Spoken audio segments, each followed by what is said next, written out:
चलिए बताइए, सबसे पहले हम लोग लैंग्वेज कंपोजिशन की बात किए थे।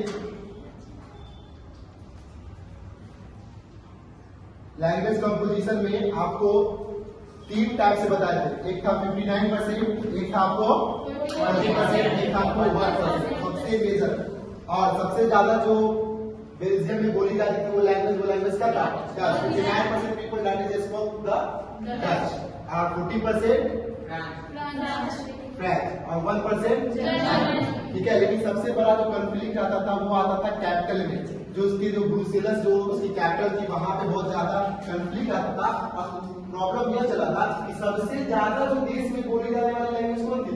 59 डच, लेकिन यहाँ पे कौन सा? फ्रेंच। आप ये बताओ, जहाँ पे लॉ मेकिंग जो लॉ बनाता है वहां पे डच है ही नहीं, तो बता जो लॉ मेकिंग का काम करेगा वो अपने वाले फैमिली को देखेगा कि दूसरे को देखेगा? अपने वाले को। पूरे देश में तो वहां 59% डच, लेकिन यहाँ पे क्या है, जहाँ पे लॉ बनता है वहां पे डच नहीं है, जिसकी वजह से किसका बच्चा पीछे होगा सब चीज में? डच का, फ्रेंच का, डच का। और इसी वजह से डच वाले के और फ्रेंच वाले के बीच में कंफ्लिक्ट आ गया। तो कंफ्लिक्ट क्यों आया ये बात समझना चाहिए, यही आंसर उसमें लिखना है।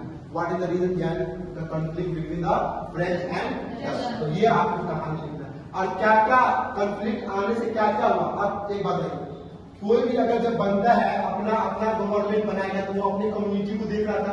अपने कम्युनिटी का देखने का मतलब क्या हुआ, उसका बाल जो बच्चा, उसका फैमिली, उसका एजुकेशन, उसका घर, सब कुछ में वो अपलिफ्ट हो जाएगा। लेकिन जो उसमें नहीं है उसका बच्चा अपलिफ्ट नहीं होता।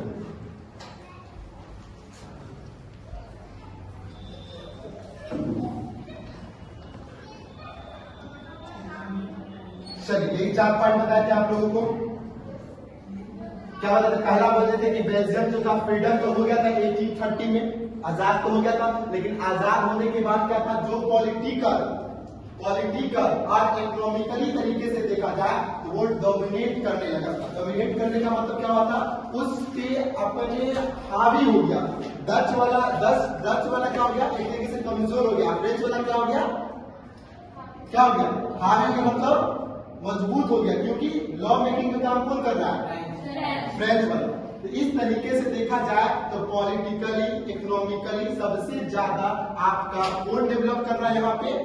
फ्रेंच कर रहा है, ठीक है, क्योंकि पावर में आया वही है और सब जो लॉ मेकिंग का काम करने का है वो फ्रेंच कर रहा है, ठीक है। नेक्स्ट आता है आपको कि सबसे ज्यादा अगर बच्चा पढ़ा लिखा हो, क्वालिफाइड होगा, एजुकेटेड होगा, या उसको बोल सकते हो कि पॉलिटिकली सोशली पावरफुल होगा, तो कौन होगा? फ्रेंच वाला होगा। क्यों होगा? लॉ मेकिंग काम कौन कर रहा है? फ्रेंच वाला। चलिए उसके बाद बात करेंगे कि मेरे प्यारे बच्चों, अगर हम डच स्पीकिंग का बात करेंगे, जो लोग डच बोलते हैं उनको इकोनॉमिक में, पैसे से रिलेटेड में ज्यादा बेनिफिट नहीं होगी एज कंपेयर हम किसका बात करेंगे? फ्रेंच का। फ्रेंच का क्यों? फ्रेंच का बढ़ जाएगा, डच का कम रहेगा। इसका बच्चा उतनी तरीके से पढ़ लिख नहीं पाएगा जितना अच्छा से पढ़ लिख किसका पाएगा? फ्रेंच का, क्योंकि लॉ बनाने का काम यही कॉन्फ्लिक्ट होगा। उसके बाद कहा ये जाता है, अब ये बताओ, एक फैमिली